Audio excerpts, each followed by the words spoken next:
चाणक्य की खोज समाप्त हुई जब उसे मिला चंद्रगुप्त मौर्य।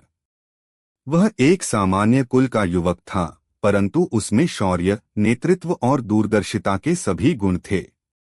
कुछ कथाओं के अनुसार चंद्रगुप्त मौर्य एक क्षत्रिय कुल से था, कुछ के अनुसार मौर्य जाति से।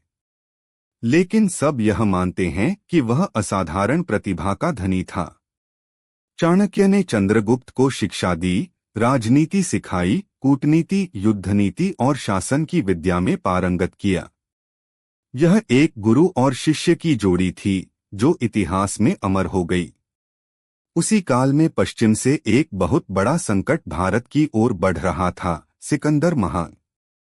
वह ईसा पूर्व 326 में पंजाब तक आ गया।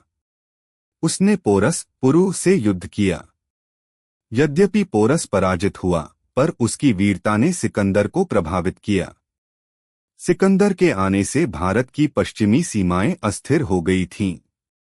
यवन सेनाएं, ग्रीक प्रशासन और उपनिवेश भारत की सीमा पर जमने लगे थे। यही वह क्षण था जब भारत को एक ऐसे सम्राट की आवश्यकता थी जो इन बाहरी शक्तियों का सामना कर सके। चाणक्य को यह समझ में आ गया था कि भारत की रक्षा और एकता तभी संभव है जब कोई शक्तिशाली साम्राज्य स्थापित हो। इसलिए उसने नंदों को हटाने और चंद्रगुप्त को सम्राट बनाने की योजना बनाई। उन्होंने विद्रोहियों, असंतुष्ट राजाओं और जनता को संगठित किया। तक्षशिला से लेकर पंजाब तक चंद्रगुप्त और चाणक्य ने अभियान चलाया। उन्होंने यवन सेनाओं से युद्ध किया, छोटे छोटे राज्यों को अपने अधीन किया और अंततः मगध की ओर बढ़े।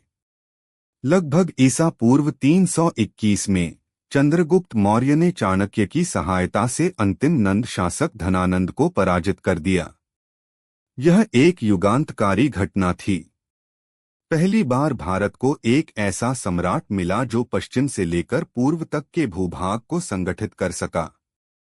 धनानंद का अंत केवल एक राजा का अंत नहीं था, यह एक नए युग का आरंभ था, मौर्य युग।